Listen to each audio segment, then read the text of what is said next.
Hello friends, ನಮಸ್ಕಾರ. ಕೀರ್ತಿ simple ಅಡುಗೆಗೆ ಸ್ವಾಗತ. ಬರ್ರಿ ಇವತ್ತು ಉತ್ತರ ಕರ್ನಾಟಕ ಶೈಲಿಯೊಳಗೆ ಕಡಲೆಬೇಳೆ ಪಾಯಸವನ್ನು ಯಾವ ರೀತಿ ಮಾಡೋದು ಅಂತ ತೋರಿಸ್ಕೊಡ್ತೇನೆ ನಾನು. ನೀವು ಕೂಡ ವಿಡಿಯೋವನ್ನು ಯಾವುದೇ ರೀತಿ ಸ್ಕಿಪ್ ಮಾಡ್ದೆ ಈ ಒಂದು ಹೆಲ್ದಿಯಾದಂಥ ರೆಸಿಪಿನ ನೀವು ಕೂಡ ಒಮ್ಮೆ ಟ್ರೈ ಮಾಡಿ ನೋಡಿರಿ. ಇದ್ರದ್ದು ರುಚಿ ನೋಡಿರಿ, ಅಷ್ಟು ಸೂಪರಾಗಿರ್ತೈತಿ ಮತ್ತು ಹೆಲ್ದಿಯಾಗಿ ಕೂಡ ಅಷ್ಟು ಸೂಪರಾಗಿಯೇ ಇರ್ತೈತಿ ನೋಡಿರಿ ಇದು. ಬರ್ರಿ ಇವಾಗ ಕಡಲೆಬೇಳೆ ಪಾಯಸವನ್ನು ಯಾವ ರೀತಿ ಮಾಡ್ಬೋದು ಅಂತ ನೋಡ್ಕೊತ ಹೋಗೋಣ. ಇವಾಗ ನೋಡಿರಿ, ಮೊದಲೇಕ ಒಂದು ಪಾತ್ರೆಯನ್ನು ತೊಗೊಂಡು ಇವಾಗ ಕಡಲೆಬೇಳೆನ ಹಾಕ್ಕೊಂಬಿಡೋಣ. ಈ ಕಡಲೆಬೇಳೆನ ಮೊದಲೇಕ ಕ್ಲೀನ್ ಮಾಡಿಕೊಂಡು ರೆಡಿ ಮಾಡ್ಕೊಂಡಿದ್ದು ನೋಡಿರಿ.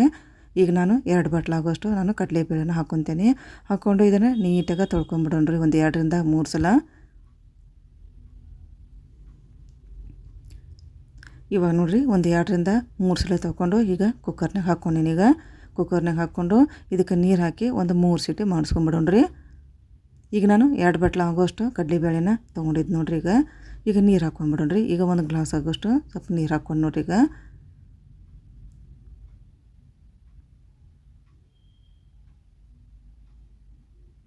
ಈಗ ಇನ್ನೊಂದು ಗ್ಲಾಸನ್ನು ನೀರನ್ನು ಹಾಕ್ಕೊತೇನೆ ನೋಡ್ರಿ.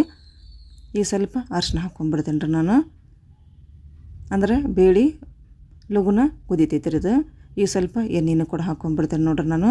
ಹಾಕಿ ಇದನ್ನು ನೀಟಾಗಿ ಒಂದು 3 ಸೀಟಿ ಮಾಡ್ಕೋಕೆ ಇಟ್ಕೊಂಡ್ಬಿಡೋಣ್ರಿ.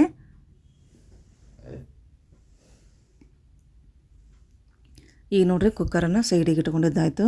ಈಗ ಅದಕ್ಕೊಂದು ಒಗ್ಗರಣೆ ಹಾಕ್ಕೊಂಬಿಡೋಣ್ರಿ. ಈಗ ತುಪ್ಪ ಹಾಕ್ಕೊಂಡು ನೋಡ್ರಿ. ಇಲ್ಲಿಗೆ ನಾನೀಗ ಒಂದು 2 ರಿಂದ 3 ಚಮಚ ತುಪ್ಪ ಹಾಕ್ಕೊಂಡು ನೋಡ್ರಿ. ಈಗ ಇದಕ್ಕೆ ನೋಡ್ರಿ ಗೋಡಂಬಿ, ಬಾದಾಮಿ ಮತ್ತು ಒಣ ದ್ರಾಕ್ಷಿನ ತುಪ್ಪದಾಗ ನೀಟಾಗಿ ಹುರ್ಕೊಂಬಿಡೋಣ್ರಿ. ಅದಾಗ ಬೇಳೆ ಕುದಿಯೊಳಗೆ ಈ ಕಡೆ ಒಗ್ಗರಣೆ ಕೂಡ ರೆಡಿ ಆಕೈತಿ. ಆದಷ್ಟು ಇವನ್ನ ಗೋಡಂಬಿ ಮತ್ತು ಬಾದಾಮಿನ ಸಣ್ಣಗೆ ಕಟ್ ಮಾಡ್ಕೊಂಡು ರೆಡಿ ಮಾಡ್ಕೊಂಡಿದ್ದು ನೋಡ್ರಿ. ಮೊದಲೇಕ ನಾವು ಗೋಡಂಬಿ ಮತ್ತು ಬಾದಾಮಿನ ನೀಟಾಗನ ಹುರ್ಕೊಂಬಿಡೋಣ್ರಿ. ಆಮೇಲೆ ಒಣ ದ್ರಾಕ್ಷಿನ ಹಾಕೋಣ. ಇದು ಸ್ವಲ್ಪ ಟೈಮ್ ಹಿಡಿತೈತೆ ರೀ ಇದು ಹುರಿಯೋಕೆ. ಒಣ ದ್ರಾಕ್ಷಿ ಅಷ್ಟೇನು ಟೈಮ್ ತೊಗೋದಿಲ್ಲ ರೀ ಅದು. ಈ ಸ್ವಲ್ಪ ಕಲರ್ ಚೇಂಜ್ ಆಗ್ಬೇಕದು ಗೋಡಂಬಿದು ಮತ್ತು ಬಾದಾಮಿದು. ಅಲ್ಲಿ ತನಕನೂ ಫ್ರೈ ಮಾಡ್ಕೊಂಬಿಡ್ರಿ. ಸ್ವಲ್ಪ ಗೋಲ್ಡನ್ ಕಲರ್ ಬರಬೇಕು. ಆದಷ್ಟು ಸಣ್ಣ ನುರಿಯಾಗ ಇವನ್ನ ಹುರ್ಕೊಂಬಿಡ್ಬೇಕಾಕೈತೆ ರೀ. ಸ್ವಲ್ಪ ಚಲೋ ತಂಗನ ಈ ರೀತಿ ತುಪ್ಪದಾಗ ಹುರ್ಕೊಂಡ್ರೆ ಕ್ರಂಚಿಯಾಗಿರ್ತಾವಲ್ಲ ರೀ, ತಿನ್ನೋ ಮುಂದೆ ಸೂಪರಾಗಿ ಇರ್ತಾವೆ ನೋಡ್ರಿ ಅವು.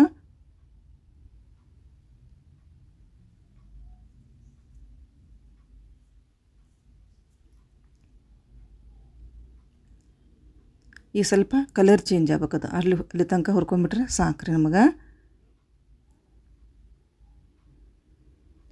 ಇವಾಗ ಸ್ವಲ್ಪ ಗೋಡಂಬಿ ಮತ್ತು ಬಾದಾಮಿನ ಹುರ್ಕೊಂಡ ನಂತರ ಈಗ ಒಣ ದ್ರಾಕ್ಷಿನ ಹಾಕೋಣ್ರಿ. ಒಣ ದ್ರಾಕ್ಷಿನ ಕೂಡ ಚಲೋ ತಂಗ ಸ್ವಲ್ಪ ಹುರ್ಕೊಂಬಿಡೋಣ. ಈಗ 3 ಹುರ್ಕೊಂಡು ನೀಟಾಗಿ ಸೈಡಿಗೆ ಇಟ್ಕೊಂಡ್ಬಿಡೋಣ್ರಿ. ಅಷ್ಟೊಳಗನ ಕುಕ್ಕರು ಕೂಡ 3 ಸೀಟಿ ರೆಡಿಯಾಗಿರ್ತೈತಿ. ಇದು ಮೊದಲೇಕ ರೆಡಿ ಮಾಡ್ಕೊಂಬಿಟ್ರೆ ಬೇಗನೆ ಆಗಿಬಿಡ್ತೈತೆ ರೀ. ಈಗ ನೋಡ್ರಿ, ಈಗ ಒಣ ದ್ರಾಕ್ಷಿನೂ ಕೂಡ ನೀಟಾಗಿ ಹುರ್ಕೊಂಡೋದಾಯ್ತು ಮತ್ತು ಗೋಡಂಬಿ ಬಾದಾಮಿ ಕೂಡ ಚಲೋ ತಂಗನ ಹುರ್ಕೊಂಡೈತಿ ಅದೀಗ. ಆದಷ್ಟು ಸಣ್ಣ ನುರಿಯಾಗ ಹುರ್ಕೊಂಡ್ಬಿಟ್ರೆ ಸರಿ ಆಕೈತೆ ರೀ, ಇಲ್ಲಕ ಹೊತ್ತೋಗೋ ಚಾನ್ಸಸ್ ಇರ್ತೈತಿ. ಈಗ ನೋಡ್ರಿ, ಒಣ ದ್ರಾಕ್ಷಿ ಕೂಡ ಸೂಪರಾಗಿನ ಈಗ ಈ ರೀತಿ ಉಬ್ಬಿ ಬಂದವು. ಇಷ್ಟು ಹುರ್ಕೋಬೇಕಾಕೈತಿ.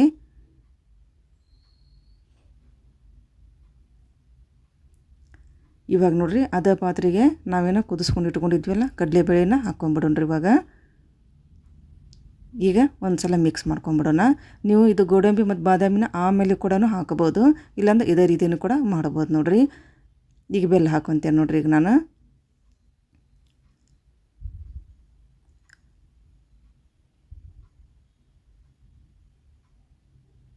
ಈಗ ನೋಡ್ರಿ, ಬೆಲ್ಲ ಹಾಕಿದ ಮ್ಯಾಗ ನೀಟಾಗಿ ಇದನ್ನ ಬೆಲ್ಲ ಕರಗಬೇಕದು, ಅಲ್ಲಿ ತನಕ ಸ್ವಲ್ಪ ಕುದಿಸ್ಕೊಂಬಿಡೋಣ್ರಿ.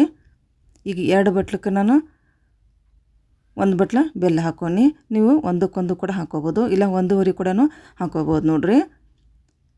ಈಗ ಬೆಲ್ಲ ಕರಿಬೇಕ್ರಿ ಅದು, ಅಲ್ಲಿ ತನಕ ಮಿಕ್ಸ್ ಮಾಡ್ಕೊಂಬಿಡೋಣ. ಈಗ ಸೂಪರಾದಂಥ ಸ್ವೀಟು ರೆಡಿ ಆಯ್ತು ನೋಡ್ರಿ. ಕಡಲೆಬೇಳೆ ಪಾಯಸ ತಿನ್ನೋಕೆಂಕರು ಅಷ್ಟು ಸೂಪರಾಗಿರ್ತೈತಿ ಇದು ಕಡಲೆಬೇಳೆ ಪಾಯಸ. ಇವಾಗ ನೋಡ್ರಿ, ಏಲಕ್ಕಿ ಪೌಡ್ರ್ ಹಾಕ್ಕೊಂಬಿಡೋಣ ಲಾಸ್ಟಿಗೆ. ಒಂದು ಹೆಲ್ದಿಯಾದಂಥ ಸ್ವೀಟ್ ರೆಸಿಪಿ ಸೂಪರಾಗಿನ ಬಂದೈತೆ ನೋಡ್ರಿ. ನೀವು ಕೂಡ ಒಮ್ಮೆ ಈ ಒಂದು ರೆಸಿಪಿನ ಟ್ರೈ ಮಾಡಿ ಇದ್ರದ್ದು ರುಚಿ ನೋಡ್ರಿ. ಈಗ ರೆಡಿ ಆಯ್ತು ನೋಡ್ರಿ ಕಡಲೆಬೇಳೆ ಪಾಯಸ. ಈ ಒಂದು ಕಡಲೆಬೇಳೆಯ ಪಾಯಸ ಉತ್ತರ ಕರ್ನಾಟಕ ಶೈಲಿಯಲ್ಲಿ ನಾ ಏನು ಮಾಡಿ ತೋರಿಸಿನಲ್ಲ, ನಿಮಗೂ ಕೂಡ ಈ ಒಂದು ಕಡಲೆಬೇಳೆಯ ಪಾಯಸ ಲೈಕ್ ಇದ್ರೆ ಒಂದು ಲೈಕ್ ಮಾಡಿರಿ, ಆದಷ್ಟು ಶೇರ್ ಮಾಡಿರಿ. ಹಾಗೆಯೇ ಒಂದು ಸಲ ಆದ್ರೂ ಈ ಒಂದು ರೆಸಿಪಿನ ನೀವು ಕೂಡ ಒಮ್ಮೆ ಟ್ರೈ ಮಾಡಿ ಇದ್ರ ರುಚಿ ನೋಡಿರಿ. ಹಾಗೆಯೇ ನನ್ನ ಚಾನಲ್ ನೀವು ಸಬ್ಸ್ಕ್ರೈಬ್ ಮಾಡ್ಕೊಂಬಿಡ್ರಿ. ಇನ್ನೊಂದು ಹೊಸ ರೆಸಿಪಿಯೊಂದಿಗೆ ಬರುತ್ತೇನೆ. ಅಲ್ಲಿ ತನಕ ನಮಸ್ಕಾರ, ಧನ್ಯವಾದ.